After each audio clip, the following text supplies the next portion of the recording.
Mesdames et messieurs, chers téléspectateurs, amis habitués de votre émission Entre nous, bonjour, bonsoir. La Sainte Ingrid Kabongo, encore heureuse de vous savoir derrière vos écrans pour un nouveau numéro, un nouveau magazine. Vous êtes bien évidemment sur Congo Web Télévision et sur votre site cnnnews.com. Encore heureux de votre fidélité. Pour ce faire, aujourd'hui encore à Kinshasa, nous avons dit que nous allons parcourir et voir les personnes dans l'excellence, les personnes qui se diffèrent et qui font leur travail avec un amour, avec une passion et aussi avec l'envie de vous satisfaire. Et aujourd'hui, j'ai choisi l'artiste qui n'est tout autre que Phénomène Ladi Esobé comme on l'appelle. Sans plus tarder, je vais donc l'accueillir dans mon plateau. Ladi Esobé, bonjour. Bonjour Ingrid. Comment allez-vous? Oui, ça va, ça semble aller. Donc les autres c'est est-ce que vous pouvez peut-être mbote na bato bolando na Congo Web Télévision et puis aussi na site na biso cnnnews.com. Vraiment la pisi batutu baza olandanga na émotion oyo bambote ibere. La émotion ya Ingrid Kabongo. Alors ça la émotion moko kitoko. Les deux vraiment à 2 placer même pas à 3 placer pété à 10 passer. Ya uta famille no misobi. Oh, il y a bien nous codémé, commodien. Il suffit, vous avez pas, nini na ringi na ruba. Codémé na binu, ya mbuka, ya Congo Démoclaris. Ok, voilà. Déjà, j'espère que vous comprenez quelle est l'émission. Ça va être une émission assez chaud parce qu'il est parti, il est lancé et je pense que personne ne pourra l'arrêter. Ladi Esobé, dans la première partie de Nabiso, les gens aimeraient plus savoir Tozongeli, souvenir. Qui es-tu réellement de ton vrai nom? D'origine Bon, comment il se bien? Comment il se bien? Mais petit wana, oh yozo kansawana, ozo tuna, comment ils allaient nzongo maquillé c'est Ladi, wana petit wana. Manga il sobi, femme et homme, le roi du rire. Wandenga. Yayo ko bango parti ya yemongo esobe zali. Wana azonga nani? Ya petit wana. Na ba bien ka petit wana tina soka émotion. Ah OK. Petit nzongo makese Ladi wana petit wana. Bosiko kasi petit wana akola où a-t-il grandi? Cursus né mois scolaire, eza mwana ya 40e na famille. Petit wana azali 3e na famille. Na mama azali ya ibere libusu na papa puis ya bande ko bere na sima mais petango azali mwana njiri abutami na njiri akori partout abutami na njiri mais akori partout akori ndambawa donc ndege cursus scolaire azali déjà diplômé à D6 à section électricité pété na ngama. Azali vraiment technicien makasi. Donc si le lota surtout on a moi problème à courant vraiment ko sunga. Wana pena uzung sakura bien au ça mais ye asimba sukura te. Bon ya kuma quoi ingénieur au diriger ba pété na yimtu. Mais ya simba sukura te. OK. Laisse ko bando kola yebisa biso atana non nanda ko zai mwana ndeni. Mwana za moi timide. Mwana no binanda ko na classe terre. Ozai moi timide mwana ndeni. Explique ce comportement na. Bon na zong sa ka ngai. Il revient à lui. Ingrid, petit ngayengo, tanga petit. Tazo binga nzongo wana na ndaku azaki mwana moko kwarme. Arubakate. Donc famille bakundi mateka kusaba makambo ya sala. Asata na classe na normal. Makambo nyoso tout donc famille chrétienne. Donc makambo lusambo ya bangu penda ya famille. Mama bango azinga mingi basambira, mama bango azinga éducation batanga makamunyo surtout. Mais Yesu kabimi na libanda. Donc mon papa Karine. Vous savez nandak bande batiko ça. Ba yibite. Donc azali mwa moko alinga makambo ya musique, football, beta basit, sport pe mwa mingi et puis comédie na izaki nini. Soka zali na baninga. Ndaza sa comédie.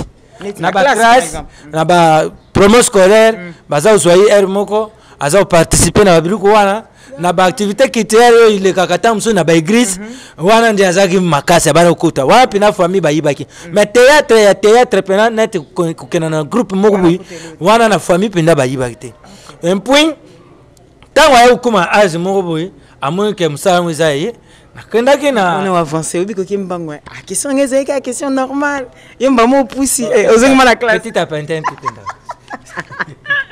Alors, Sungabiso, comment par hasard tu t'es retrouvé? Alors, dis-nous comment tu t'es retrouvé dans le théâtre. Na théâtre, ils bon, moi déjà. La comédie. La comédie, abana on la comédie ming. Bisu ta uzaba mike tu zauta groupe salon, tu zauta la ba le trio d'Asufa, ba minzoto wera, tu zauta ba sans souci. Déjà na quartier moko ba venanga ba météo. Donc tu zaba mike tu zauta déjà ba météo, ba comédie ba vena biso ya quartier. Tant tu zauta déjà na banziri wana, tu zauta ba vena biso siatul. Ezali déjà ilo mona ba odingango. Maintenant on a eu côté ngaba. Voilà sikoyo lukola théâtre.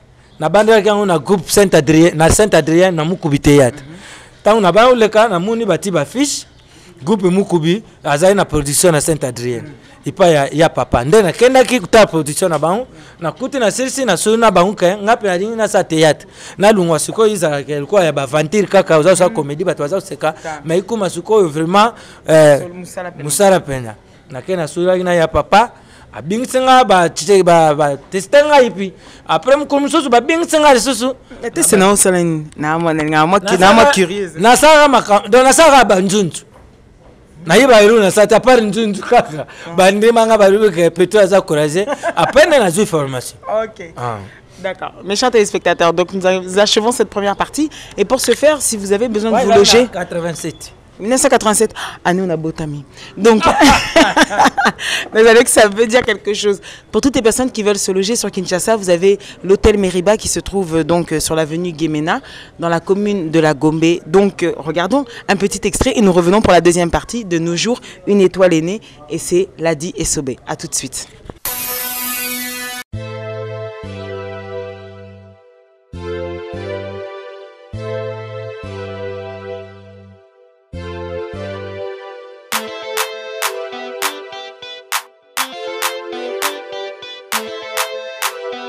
Meriba Hotel, un cadre idéal pour toute catégorie de personnes.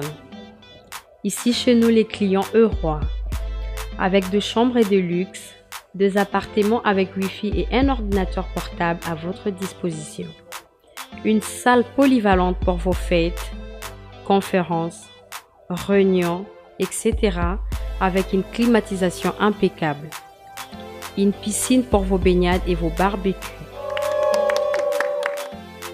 Un service traiteur haut de gamme est à votre disposition pour toutes vos manifestations. Savourez le plat de notre restaurant. Chez Meriba Hotel, avec un service taxi, votre transport est assuré. Kinshasa Gombe, quartier Sosimat, avenue Guémena numéro 3. Cordial bienvenue.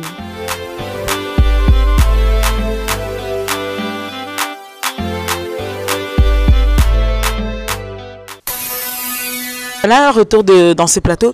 Et j'espère que ça va, non? Tu es à l'aise? Ah, en tout cas, ça. Nous quoi net moi na ba même ba mirsa bibero. Nazali à l'aise makas. C'est quoi l'air yo koko tana olobi bazio na groupe wana. Maintenant tout comment évolution dans ton parcours. Pour qu'on en arrive par exemple, il y a ba succès, il y a ba JB Towera. Pour qu'on en arrive, il y a ba succès, il y a Meta la folle où tu as eu à faire des prestations tout comment na banzonzing vraiment où c'était pour nous l'apothéose même. Raconte-nous zonga pena na biso l'air ka bamboché wana ti ba parcours au sali. Tito comme pena création, il y a groupe na. Ouais, na komi wana na Mukubi théâtre en 87. Na bandi puis formation. Si quoi on na groupe wana ils arrivent bien parce que c'est hein parce que ififi yuki yango ta na côté na groupe wana président biso ça déjà au théâtre classique na Marabout théâtre ya prof Nzei. Alors azali na kati ya Marabout mais azali na mouvement ya Mukubi théâtre. Bon alors déjà tu as na science moko ba professeur wana déjà tu yibana na bango. Parce que président biso azali jouer na Marabout théâtre. Bon alors tu vas avoir occasion msusu baza mi mabiso batterie de formation zo kena na ba les intrigants ba ekiri maloba déjà neza wana ba chaka tipamba baza kopesa biso ba formation. Ba prof bavant bakatanga mupei déjà na grâce na sima ya président na biso ya Mukubi ko ayaki muta ba théâtre classique tu vas avoir déjà ba formation.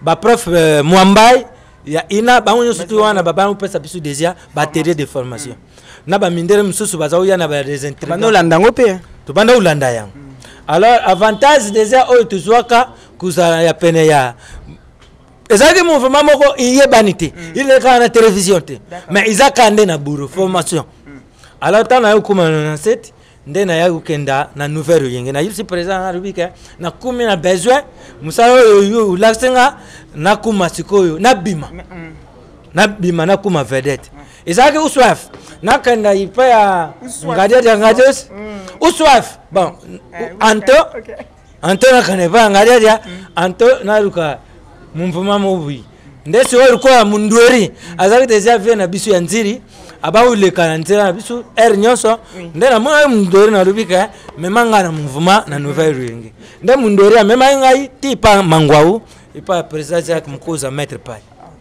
wana nde na 97 tant tukuma na 97 Sam Saleh.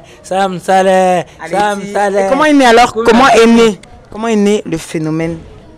Hein? Comment est né le phénomène? Le phénomène yaki na tant tukumi sugu na Rich Boy.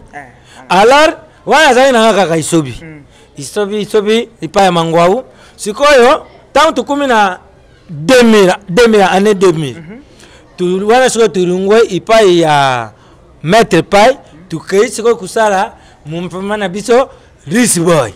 Tant que ça, Rich Boy, c'est Rwana, Nzimba, Pemega, ou n'est pas Gao, du groupe Magic System. Ou n'est pas Gao, Vegao, Ayou Zakumboana, Alungo Yuma, Azukumbo Yuma, Atina Mpandi, Akumi Gao.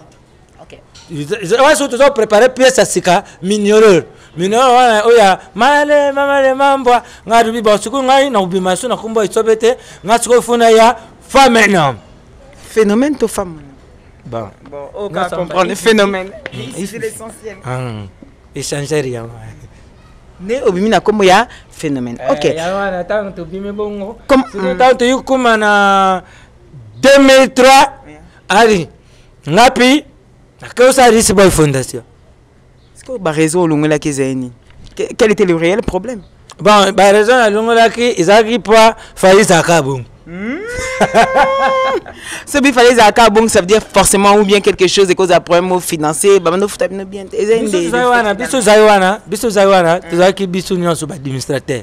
Ngai mundweri vegao na kisita. Ils ont mouvement que mutayo okuta pa ya mutu. Biso ne turungwe to ko ça. Tant na partage banobi ma bien te kazi. Bon. Napisa na Jean-Pierre Moko ya mke. Bukata msusu wana neti sai. Alunga deja ipa ya Kadium. Bisu tuzagi Rich Boy. Babeng sibinu neti na batu ya ASF. Si j'étais msusu narubi mamna bango yusa publicité. Babeng sibinu barubi ba groupe busa mouvement busa tam msusu pesi moko buyo présenter ba pesa bino 2000 biso tuye toujours 2000 tukei kata toka combien c'est vous à 4 et kabola 2500 500 bon ça y moko azu 2000 akabana nani combien 2000 kaya moko vous avez ça devait vraiment partager ça peut ba région msusu to koruba mais mingi zaikara fali zakaboy ponga zape boy ba on peut ba zakaboy donc biso na sote zakabo. OK. Le Nzonzing, ça veut dire que c'était un succès qui est planétaire, qui a fait de vous encore plus, ça veut dire qu'il a rajouté, n'a pas vous avez déjà phénomène, mais Baxil sous notoriété, visibilité à l'occidental, on va dire. Comment tu as pu gérer ce succès? Bon, au moins, Nzonzing, tant que bisou, le où tu as couru à Nzonzing inde ibiba. Nzonzing, on a les arrêts que tant que bandi. On a tous un producteur quoi, Jise Songo, Jimmy Mkerenge, Antabel, Major Bisadidi, Bazari Arme Lourd, Bango surtout vraiment Bazar Makam Namabuku. Biso tam tous à quoi mettre pas Iwana. Producteur Azari Tam Soya Ouyaboui, à Sorina leader, à 5 cassés à mouvement. Oya bana ku produire tam susu nani groupe Simba producteur ya groupe Simba izaki Titikalu ba oya tam susu bui biso mbari busu tusaki Nzonzing watu tuzo Nzonzing po ekuma ke bazui oyo awuti na groupe boye bazui oyo basangani mais biso nzonzing tubana ngutangu za siko penaka nati producteur awuti poto aye kusala production na this boy amoni isobe afuti isobe kase na ye isobe afuti bakter wala deja bafuta na $6,000 10,000 mkerenga pesa 6,000 onga na yipi wala titi karu aza usana na elombe na kase ya 6,000 mais alors tangu kirikoso ye na makambo yangu iza kwa netika namoni 6,000 bapesi na mangwao apenga na baruke na sima upesi 6,000 ngaso upesi na 3,000 na kubunda na peso ka iloko yari nga pesa yo ngapi na peso mena 3,000 okay ikumi ya bongo kubeba maleme ti ye kuma ya oke mutu ayi kuluka producteur ye moko ngai pesa nga nyonso kaka oyo kupesa nga na osalela yo oyo bango basalaka ilongwe ya bongo ikumi sikoyo ntango mosusu ka usali misatu pa producteur mais afuti yo mbo ozoyiba te afutiri yo na nini. Ok. Bon, quand même, tu n'as pas répondu à ma question. Question Zaki, comment on gérait ce succès-là? Comment t'as fait toi en tant qu'artiste? Ouais, succès, il s'aligne bien. Bon, mon isoko ndenge zawana na ndenge ya putu, na ndenge ya libusu. Ndenge tout ça banzonzingo wana côté ya putu, ikutaka bisu afa. Ikutaka bisu afa déjà iba déjà que kumbu ya femme no misobe izali côté wana. Mais biso tozali idéologie min côté. To iba ke photo van sana makambo côté yo kuna ibi maka ikenda kwa na son. Mais tant to kena na ba mikiri, to yabo mona siko ipena ke image penenge ikutaka izaka bien pona biso. OK. On va revenir sur l'aventure que tu as eu à réaliser avec le concert de Werason au Zénith. Vous étiez donc avec aussi la Duchesse, si je ne me trompe pas. Il y avait Saï Saï et Vue de Loin. Voilà, exactement. Merci pour l'aide. Comment ça s'est passé? Tu n'as pas apprécié d'avoir été choisi, cette sensation d'être dans Paris, de prester dans une grande salle comme le Zénith qui est connu mondialement? Comment on vit ça? Bon, ils arrivent bien. Bon, on a déjà Zénith, on a eu quoi deuxième fois, il y a pressé un Zénith. Avec Werason. Oui. Donc, une fois, deux fois, on a eu tour Europe. Tant on a yaki. Après, on a eu invité à Werason na Zénith. On a eu un codement ngamuku. Si tu as piazza qui a lekaka, mais on a eu taki awa, tu connais l'indira mona putu. Donc, yami bari. Tant Wera taka rubite, na mi marsus ba codement. Abingi biso tukei ngai sai vidéo na ngai tukumi kuna vraiment na kana maîtrise ya sari wana po izaki kwa déjà que isa place mongo na presta déjà wana oy comme quoi deuxième prestation nanga grâce à Werason vraiment isaka biso bien pe na semana ngo wana tu profitaka toujours na ndenge wera ndenge sa biso arubira biso ke bon ndenge tuzari wana putu beaucoup beta ba production na vinu mususu ba production wa bubeta buku zo pe ba mbongo busumba ba mwami tuka busumba buti ba famille na sasa mutari buso ya gawana Hervé Baya record zeni producteur mwana mke ayiwana futi biso kasi beti biso na Maribel. Très bien, je me souviens très bien. Na yibi ko tam soso uza. Oui, j'étais là, je me souviens. Na Maribel tu beti vendredi na Sadim. Prêt à craquer. À craquer. Uza kana production. Vendredi na samedi na Maribel.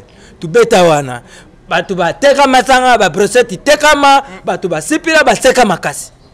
Donc en tout cas izaki tu vois jakenda ki pena. Mais jamais idée là yo phénomène il y a kotika na poto au final comme certains il y a ba collègues na yo au batika na bango pe qui ont fait ce choix là. Yo idée wana il est caté sinon non pourquoi? Bon, kutika na poto iza place bato bavanda. Kutika pe na Congo izaka place bato bavanda. Tuzaruka kaka moi le meilleur. Iza biso bato ya na bato bazana poto turuka kaka le meilleur. Bato bazana na poto suba yoke kotoyo. Barubi mbile teri kotoyo. Bu mona mingi bavanda poto te. Tuzuruka kaka pa mbile za hotel. Ngai pena pona nga ndana sala ka misala kotoyo déjà ba contrat izari ba partenaire bazari awa ba makambu iberi izari. Tam supi monaka tuzali na noawa na konda na rate ba ndikoyo akanisi ta msoso avant leni na poto Tam so na ngai misala nga za usala koto iza usimba mais iza ndenge moko te na mutu msusu na za usala na putu makamna ye iza usimbira kuna yu kondane ndeni yepi akukundana ndani ya voyo na Congo donc iza nde presse mutu za usala makambu presse za umaka makambu za usimbira nango nga mwana ndengo wana donc c'est comme ça. Comment tu gères la concurrence au Salandine pour maîtriser parce que je vais revenir un peu. Et ça n'a pas théâtre, n'a pas publicité et belé. À toutes les fois je viens à Kinshasa ou qu'on le voit aussi sur internet maintenant bah pub et comment où c'était souvent toi qui les faisais. Ça y a fait comme on va dire ravir. C'est comme un vent de marée de les prendre tout. On le voit plusieurs fois vraiment beaucoup plus. Cette concurrence au final ça se gère comment? Dans au moins des années ils avaient une concurrence autour du Baka, ils avaient une concurrence loyale. Loyale bien sûr. Mais ils ont pas qui n'aiment qui me t'aiment rikundu qui nini ils n'ont pas yangute ils ont pas na musala moi ngaza article tout ça les sur article grand article donc alors n'est wana yeta za sa rikambo faut ça yangu bien bon ngaipi déjà batu bakana bisuka femme na misobi sai femme na misobi bolingango pe c'est quoi jibewera c'est normal voilà moi règle à Congo quand on dit ça pour peine ici ça quand on baba na ukana météo na non excellent donc ils a bongo sikoyo tant ya sariri iloko ils a bien ngafuna yeba kuyeba ka iloko wa ils a bien pourtant on a peine au sala nani ngana sala bien tant mususu za rikoro ya wana bien sûr toujours mieux faire vous amona yango wana mais wana zari makamba msana na bisu buyi tout ça vraiment pas de problème donc ils a bon. OK. ANTPC n'a pas de président pour le moment, tout simplement parce que l'ANTPC... J'ai eu à recevoir le mois dernier à Paris Saïsaï, qui indiquait donc effectivement, qui confirmait et qui donnait les raisons pour la Nini à retirer les candidatures naïe par rapport à des choses où il a regretté le comportement qui a pu se passer au sein de l'ANTPC. À savoir, on a refusé sa candidature alors qu'il avait été le seul à le déposer avant la date limite. Date et Koldeka. PC dissous, comment faire tourner, on attend. Il a compris qu'au final, il a posé d'été à la présidente. Pourtant, il répondait aux critères, il y a présidence au Bachana NTPC. Quand toi tu entends ça, est-ce que tu pourrais nous donner ton avis sur le sujet? Merci Ingrid. Tango déjà basenga ki batu bakenda déposer ba candidature nga azalite nazali na ngora. OK. Basengi batu bakenda utia oya sengeri oya dingia za president akenda utia candidature. Nga tango na uti ngora na yi nazonga sasa nazuipe nouvelle wana badubi nga ndanga ezali bu ba president pe ba troupe bazo kenda utia ba candidature na bango soki intéressé pe yo ko kenda utia. Nga tarabi mais déjà sai tango kana utia candidature na ye ba candidature mususu izagite azaki kwa yimoko yango izupitan c'est pourquoi bandaki kurubaka azali candidat unique azali déjà président azupitan na ye sa campagne parce que la élection yo surtout ton bouti mutu face à la campagne et surtout que voter avant date telle bon yepi atari ke na batama nyo so mutu yuta candidature azali yango azali na tana ita zo sala be émotion ya za rubaka nazali président azaki président unique candidat unique. Alors tant on a eu Angola, bayam singa sawana. Oh, ça y a les la télévision, il y a le président, il y a Baptiste Kodemeni surtout. Ngarubi ça que nangapi. Pour ngapi atari artiste comédien yambuka Congo. Donc ça que nanga, mais ndanga nini nga na yibiti. Nakuza na président moka bon, sanga na yeba. Ici mbate. Na zitombo nanga na bingi, narubi papa bani nani ni yuko nuza president nanga abiranga so uzana ta kutiranga na pale tukutana tusuru ngai pina kuma ipre na kendo cha candidature mais tangu na kumi pana yi abandi ku expliquenga apisi ngai ba projet na yi a expliquenga ngamu na tari na lubika non quand même na zapena désert le roi du rire le roi pizar kaka ikoki Munenga alikuwa zaidi na makanisa bien. Ngaza ngareko le roi. Est-ce que ils a pas pour ndema munenga za président? Non. Narubi ba idée na izari bien. En tout cas ngai na ku soutenir yo. Na zaje simana yo na utia yo po. Alors ta candidature na yo na upesa yo voix. narubiango parce que yo za makanisa malam muninga za makanisa malam bon siko fububu ndisaka makanisa malam makanisa malam ibu mais non ukutika pe muninga oyo déjà avancé nango yo utie poa ndenge lugo moni ndenga nazali. Donc du coup ce qui est arrivé yo pozo regretter neti comment et ça se termine au final que jusqu'à maintenant boza ngo ka ata bazongiri makambango na utie ka voix na pesa voix na ka pa mais ya lobia sia longoli so ari pas misate mais so azongiri na pesa ka voix na pa. OK. Phénomène sobe est-ce que so ya pina idée na ina tarika idée na hii izali bien yepi sai tutia yewa na sari so sai pe mabi biso kaka mtutu ya so metse tuyuka na bwe totoka na undenge nini ali katuka phénomène sobe ezaka makam tuza depona aux appels libres utango yo rubi uza mutu diriger batu batarela yo tout a peine nous osala bien sûr il faut juger phénomène sobe est-ce que pardon to côté les parce que non linga teni deuxième thème comme moto nazinga na tala pena tenue na yo o gagnelaki na champion barbo to seka oui c'est ça la personne me mukongo la personne me content mais la personne butanga kombo. OK, Rocky. Comment t'expliques ta victoire? Phénomène Esobé. Pourquoi expliquer biso ta victoire au final? Comment ça s'est passé? Alors ils avaient vraiment affrontement quinois. Donc un affrontement de taille. Ils ont dit que concert, il y aura un tel contre une vraie battle comme on dit. Battle. Donc ils avaient déjà à mon avis adversaire de taille. Article quoi ça ils avaient article mukete et puis ils article ba surprise. Donc ce qui vous avez ça net battle na article quoi ça faut vous appeler mutumoko ou préparer bien.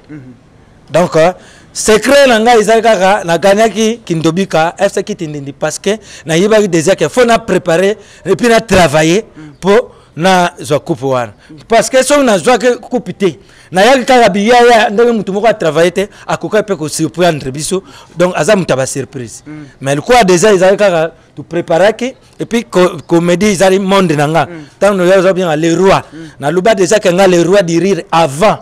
C'est qu'on a à défendre combo. OK, la musique on a penalty et qui était. Alors, du coup, tu es connu parce que finalement toi tu lis Koyemba Nakoseka. Ça c'est moi extrait à jaune. Bana to ka bana. Bana to boyana. Bana to panzana. Baringisi o Cristiano. Oya Ronaldo.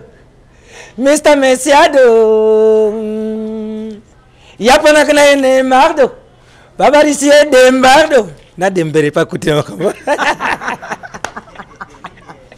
Alors, est-ce que tu peux nous dire finalement bon on te redonne encore notre émission, on te donne tes félicitations. Il s'agit sur makambo kona eza zengaruketu.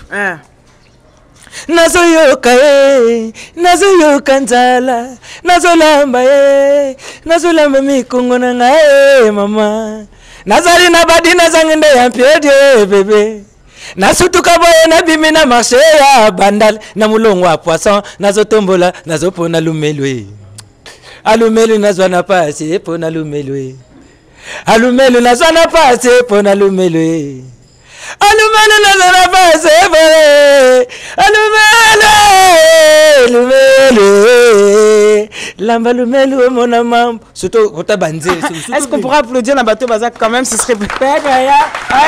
C'est super. Surtout binu côté ya maman beaucoup la makambo oui ata yo to mona onte émotion mona uto sa journaliste c'est moko alors poser nga ba côté azo tati muso zo maye aza ulamba azo tati alors kusura papa ba makambo c'est très important azo tati kaka uza kuluka nini c'est kazulukani bamanzele mawa bozo samba likolo ya WhatsApp yaya baseri mosusu komona na chombo ya Android azokota internet azoluka nini azoluka mibari amibari bakoma pasi luka mibari amibari bakoma pasi luka mibari amibari bakoma pasi mibari zanga mubari yo monama nasema nango bazemisi yo mwane bawanga niyo mwana nini babotisi yo machombe Allons-y. Mais ça, on enseigne. Ils enseignent au théâtre. Ah, mais au final, oui. ils à côté. Hein. Ah, mais oui, mais non, mais oui. Non, mais oui. Bon, tu as question. Comédie, Ouais. ça, comédie, ils arrivent. Comédie, il faut un message. Comédie, ils arrivent leçon. Vous avez ça comédie moroté, vous avez ils ont une sens. Biso vous arrivez bateau oyo, tout à l'heure grand, de faire quoi maraîchage sans souci. Ça ça c'est que ça bateau. Urubi que, papa munene ça c'est que ça bateau. Mais vous avez qui intellectualise mais katinai. Où il veut nous emmener? Vous avez donc vous avez papa Mangobo, professeur munene.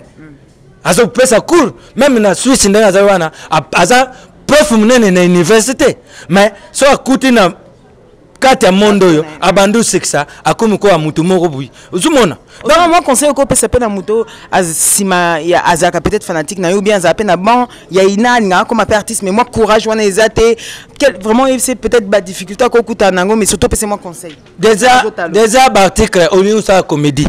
Ba Molière o tu yibi. Ba tunyo surtout minene basal théâtre na monde.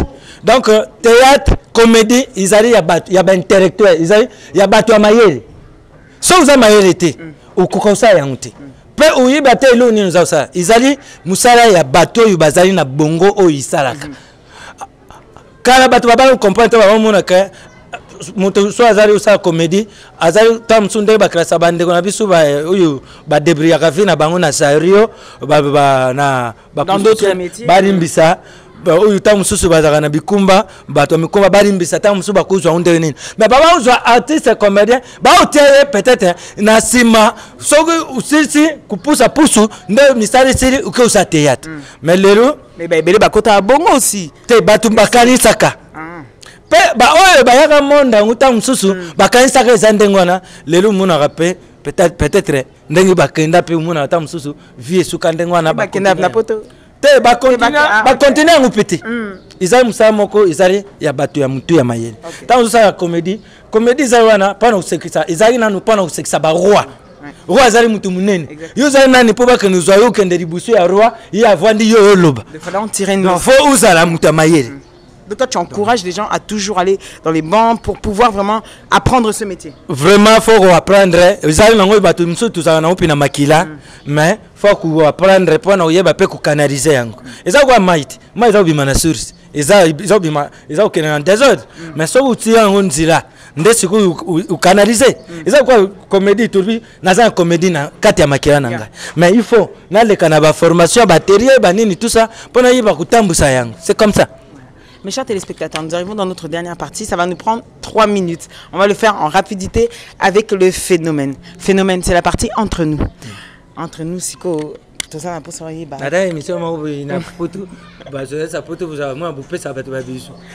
Ah, pas du tout.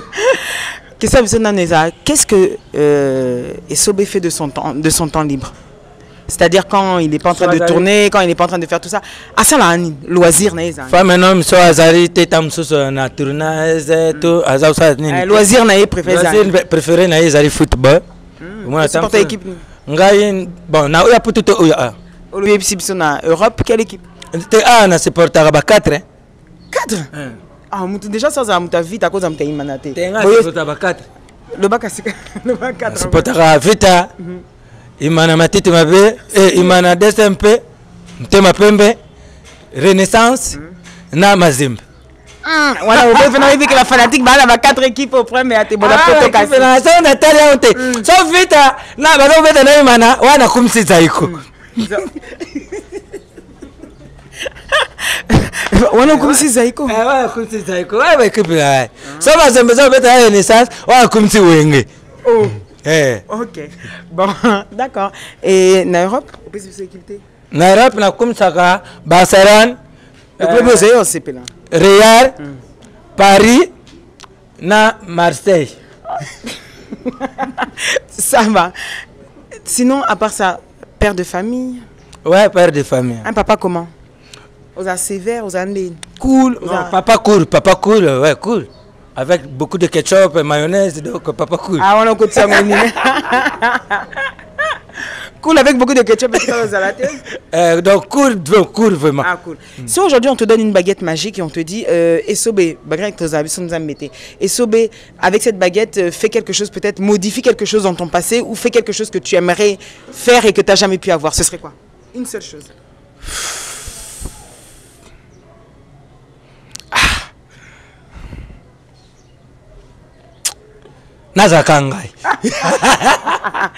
Une qualité que tu te connais avec? Omiye baka, qualité mozanango. Ouais, humble, respect. Bon, prends mes athées. Défaut. Un peu colérique. Un peu. Un peu. Un peu. Ok, tu comme la terme, qu'est-ce qu'on pourrait dire? On te remercie d'avoir répondu présent à cette émission d'Ambisso. Est-ce que tu aurais peut-être un dernier mot? Tu vas retenir un groupe jour diffusion, toujours. C'est toujours bien le bakango à chaque passage. Vraiment, donc, biso deuxième qui va dans le rubika capo, ils ont l'émotion, sur rubin à courbate que n'a rubaté. Chaque dimanche, peut-être il y a aïba arataka jour. Mais oui, na poto pi, nati marubado ayibsenga azauta finik. Asura na ngarubi finik azauta banana premier épisode titre komi boy na poto na France. Marubado. Ils ont apprécié. Bateau Bénin, na Poutou, wana baza Hollanda. Pièce tout ça. Donc déjà chaque dimanche, tu as une antenne A, une scène de référence, presque sur tous les caca. Chaque dimanche, ou dimanche, na 20h45, ou c'est lundi, na 8h, ou na rediffusion lundi na 8h. Bon, déjà, nous avons List Boy Fondation en forme toujours. Tout ça, on a chef Nabiso, Pico Bazali, chef Peter Bazali, Jean-Pierre Bazali, comme mouvement. Donc, mission Bazali, tout le monde Bazali. Mais, tout ça, à part les boys, ils ont déjà posé. Mais si on a tout une atosek avec équipe, tu peux même avoir champion, vainqueur. Donc, on a tegi bangoute. Pour aller parler, on a côté bang, on a abandonné bangoute, on a récupéré bang. Si on a commis, on a FC Kitindindi. Donc, on a des pour on humoriste. Ok.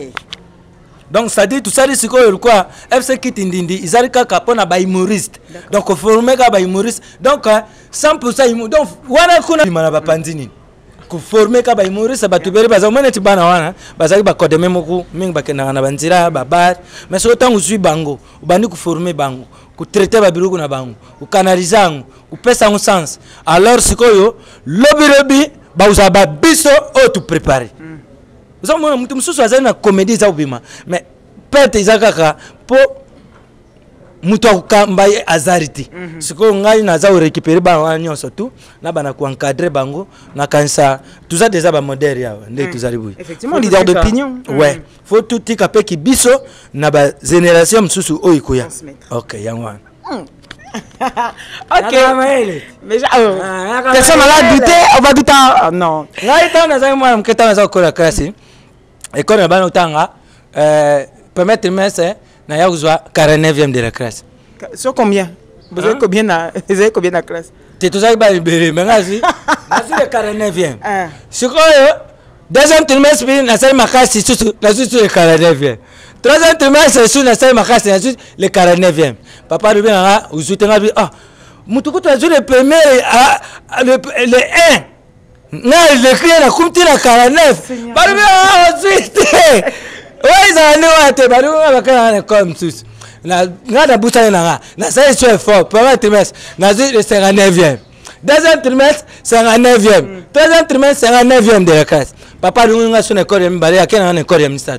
Na école ya ministère pas kana comme ça. Premier trimestre, na 9e de la classe. Deuxième trimestre, 9e de la classe. Troisième 9e de la classe. Papa lui fait ça dans la fête. Na kata fête nanga batonga luba ba fort ni nous sel po uti ba 49e ba 59e tour au 9e de la classe ngarbi ba ba fort na sal kaka pour na salle de classe na biso tuza kaka 9 élèves. Excellent, excellent. Mes chers téléspectateurs, c'était donc cette émission qui s'achève bien évidemment. Nous avons eu le plaisir de recevoir Ladi Esobé dans cette émission Le Phénomène. Restez toujours connectés sur Congo Web Télévision. Je salue directement mon président Gabriel Chabani Record et à votre site CNN News avec Abeba Lipordo Likamboyato. Merci à vous tous d'avoir participé. Et n'oubliez pas que tout ce que... Alors, JC Moussaka, à la réalisation, c'était Charlie Kanga, Image Pro. Donc, c'est-à-dire les émissions professionnelles. Charlie Kanga, Zoé Penako et Bandeliko. Et n'oubliez pas que tout ce qui s'est dit ici dans votre émission avec la DSOB restera... Entre nous. Entre nous. Bye bye. Entre nous.